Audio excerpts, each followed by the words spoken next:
What's up, YouTube? Capital G here, and today I want to talk about why I believe that Inzektors didn't reach their full potential at YCS Long Beach, why I think that they could have done a little bit better, why they really struggled to have success.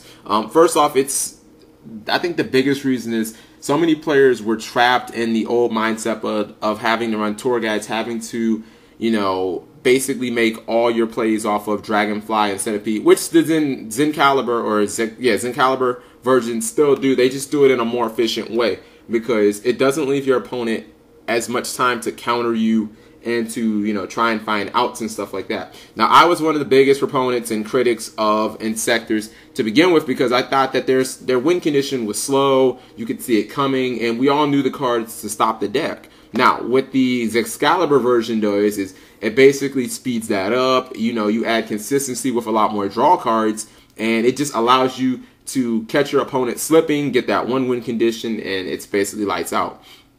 Now, I'm going to talk about some of the reasons why I think that this deck still has a very bright future. Now, Zing, I believe it's Joe Zing, he likes to be called Joe anyway, he just posted his deck list. He left it as a video response to my analysis of his top 8 deck, and I was 100% right on his main deck, as I told you guys I was. And you can look for a lot of his explanations and stuff like that. First off, to start with, Inzektors Hopper. This was a card that a lot of people just looked at the side. I know you opened packs and packs of these and thought, oh my goodness, this card is garbage. No, it's not garbage. Not only does it have the highest attack outside of Gigamantis right now that we have, so it's a really, really solid card, but again, you can use it on your first turn going first, which means that you get a lot of pluses out of this card. It's kind of completely replaced Tour Guide, honestly. Instead of having to, not be able to run dualities, have to worry about conflicting with, Tour Guide and duality, which one do I need to use for my normal summon and stuff like that.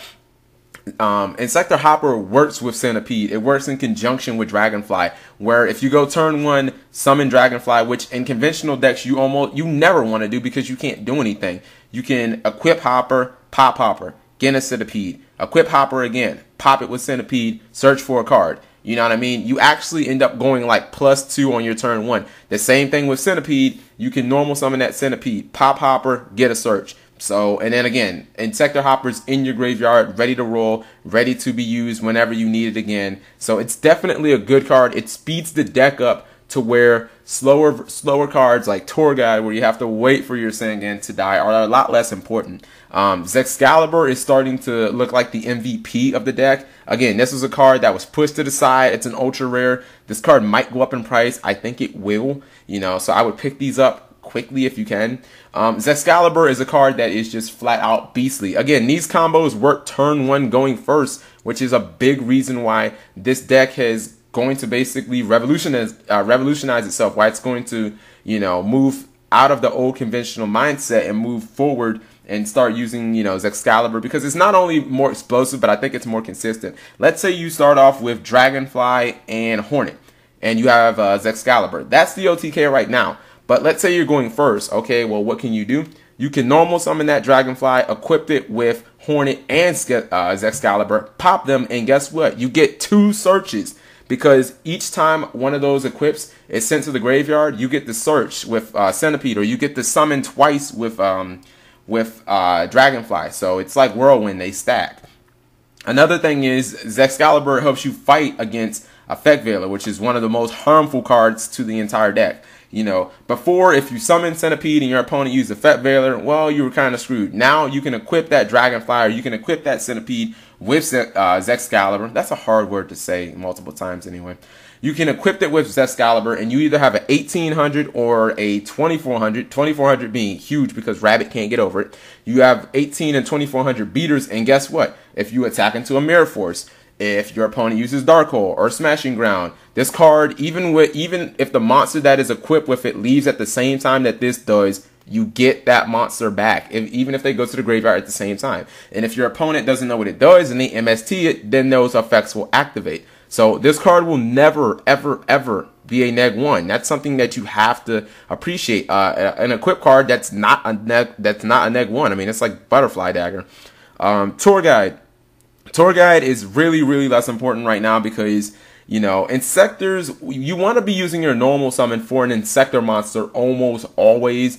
and Tour Guide just kind of messes with that. You don't need to be running things like Armageddon Knight and Tomato, things that require you to, you know, waste your normal, waste your summon, waste your set. The only thing outside of the Inzektor monsters you really want to have to waste your normal set with is probably Spirit Reaper, because it's a level 3, so it works perfectly with your XC plays, and it simplifies the game state and it lets you have defense. Not to mention, if for some reason your hand is atrocious and your opponent leaves their field open, you can poke. Effect Veiler over Max C is very important because, again, why let your opponent special summon a bunch of cards and you draw your combo pieces, which you probably need in the deck to pull off your OTKs, when you can just shut it down? Not to mention, Effect Veiler is starting to be on par with Max C because it works good against windups. People are starting to realize Max C is best against windups, and windups are starting to kind of fall out of favor. Dark Arm Dragon, and I could have put Doom Dozers here as well, even though Doom Dozer was not very popular, but one of the Inzektors that got top 32, which I'm not even going to post, he used Doom Dozer. Dark Arm Dragon is a win more card. It's a card that is completely, like, kind of irrelevant to the deck now. Like, if it can bail you out of games, but more often than not, it helps you win games that you're already going to win anyway, when you already have mass advantage. So I just see it as unnecessary. It also, like Tour Guide, conflicts with Pot of Duality. I mean, I think that it's more important for you to have speed and for you to be able to use cards like Monster Reborn and Call of the Haunted, cards that your opponent probably won't see coming, to set up your big OTK pushes. Like Dark Arm it's nice and it's cute, but when you draw it in your opening hand, it can be really, really dead. And then one card I think that people should consider teching is Forbidden Lance. It acts almost like having more copies of MST, because when you have the OTK, this lets you dodge Phoenix Chain and Torrential Tribute and Evac Device and Book of Moon and so many other annoying cards that people are running multiples, even Forbidden Chalice, you know, and it just lets you say, okay, well, I'm still going to get my OTK off, and that 800 attack that I'm going to lose isn't going to matter because this deck can do 9,000, it can do over 9,000, it can do 8,200, it can do blah, blah, blah, blah, blah. So, yeah. And then probably one of the most important side cards you guys already know about is Royal Decree. Royal Decree is important because the main cards that stop this deck are Shadow Mirror, Macrocosmos, and Effect Veiler. Effect Veiler obviously being the biggest threat to the deck, but I mean, if you look at 2 of the 3 cards being shut down by Royal Decree, that's definitely a big bonus. In fact, I think that Zing said that he played Royal Decree almost every game 2 and 3. So yeah. Let me know what you guys think. Let me know if you think that the prices of Inzektors are going to go up, down. And again, this is all pre-Galactic Overlord.